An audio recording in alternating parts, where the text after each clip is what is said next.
Hello అండి, welcome back to Sweety Home Food and Tips. ఈరోజు వీడియోలో చాలా టేస్టీగా పచ్చి పల్లీలు అలాగే గోంగూరతో పుల్లగూర అండి. పుల్లగా చాలా అంటే చాలా టేస్టీగా ఉంటుంది. ఈ విధంగా ఒకసారి ట్రై చేసి చూడండి.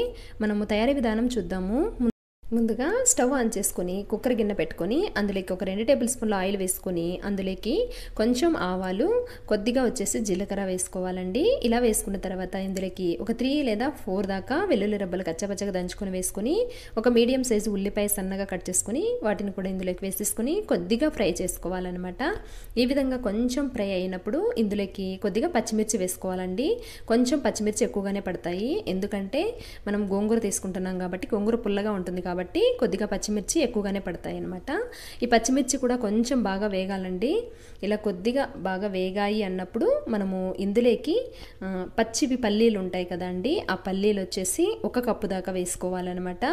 ఇలా వేసుకున్న తర్వాత పల్లీలు కూడా కొంచెం బాగా వేయించుకోవాలండి. ఒక 5 మినిట్స్ బాగా వేయించుకోవాలి. పచ్చిమిర్చి ఎలా వేగాయో అలాగే ఈ పల్లీలు కూడా వేగాలన్నమాట.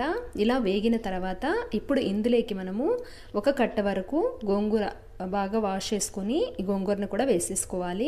ఇప్పుడు గోంగూరను కూడా మనం కొద్దిగా ఫ్రై చేసుకోవాలన్నమాట. ఇవన్నీ కూడా బాగా ఫ్రై అవుతేనే మనకు ఈ పుల్లగూర అనేది టేస్ట్ వస్తుందన్నమాట. ఇలా ఒకసారి అంతా కూడా బాగా కలుపుకొని వేయించుకోవాలి. తర్వాత ఇందులోకి ఒక చిన్న టమాటోస్ ఒక 2 వేసుకోవాలండి. పెద్ద టమాటో అయితే 1 వేసుకుంటే సరిపోతుంది. తర్వాత ఇందులోకి రుచికి సరిపడా ఉప్పు, అలాగే కొంచెం పసుపు, కొంచెం ధనియాల పొడి వేసుకుని వీటిని కూడా ఒక 5 మినిట్స్ బాగా వేయించుకోవాలన్నమాట. ఈ గోంగూర, టమాటోస్ అన్నీ కూడా బాగా, ఇంకా వాటర్ వేయాల్సిన అవసరం లేదు అన్నంత బాగా వేయించుకోవాలండి.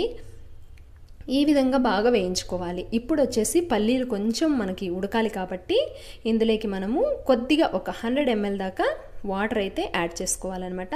ఇలా బాగా వేగినప్పుడు మనం ఇందులోకి ఒక 100 ml దాకా వాటర్ వేసుకొని ఒకసారి కలిపేసుకోవాలి.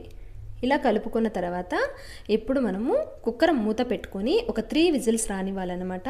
ఎందుకంటే ఈ పల్లీలు అనేవి కొంచెం ఉడకాలన్నమాట బాగా, కాబట్టి ఒక 3 విజిల్స్ వచ్చే వరకు ఉడికించుకోవాలి. కుక్కర్ మూత అయితే పెట్టేసుకున్నానండి. 3 విజిల్స్ తర్వాత మనం ప్రెజర్ అంతా పోయిన తర్వాత కుక్కర్ మూత తీసి చూసామంటే మనకు ఈ పల్లీలు కూడా బాగా మెత్తగా ఉడికిపోయి ఉంటాయి అన్నమాట. వాటర్ అనేవి ఎక్కువగా వేసేయకూడదు, ఎందుకంటే ఆకులో కూడా వాటర్ ఉంటాయి కాబట్టి కొద్దిగా వాటర్ వేసుకోవాలి. చూడండి, ఇక్కడ పల్లీలు బాగా ఉడికిపోయాయి కదా, ఇలా బాగా ఉడకాలన్నమాట. ఇలా ఉడికాయి అన్నప్పుడు మనం ఇప్పుడు పప్పు గుత్తితోటి కొంచెం ఇలా ఎనుపుకోవాలన్నమాట. ఇలాగా కొంచెం ఎనిపేసుకున్న తర్వాత ఇంకా సర్వ్ చేసుకోవడమేనండి. ఆల్రెడీ మనము పప్పుకి ఫస్ట్లోనే పోపు పెట్టుకున్నాం కాబట్టి మళ్ళీ పోపు పెట్టాల్సిన అవసరం లేదనమాట. ఇలా ప్రిపేర్ చేసుకునే పుల్లగూర పుల్లగా రైస్లోకి, వేడివేడి రైస్లోకి చాలా టేస్టీగా ఉంటుందండి. మీరు కూడా ఒకసారి తప్పకుండా ట్రై చేయండి. మీకు ఈ వీడియో నచ్చింటే ప్లీజ్ లైక్ చేయండి. Okay friends, by. Thanks for watching.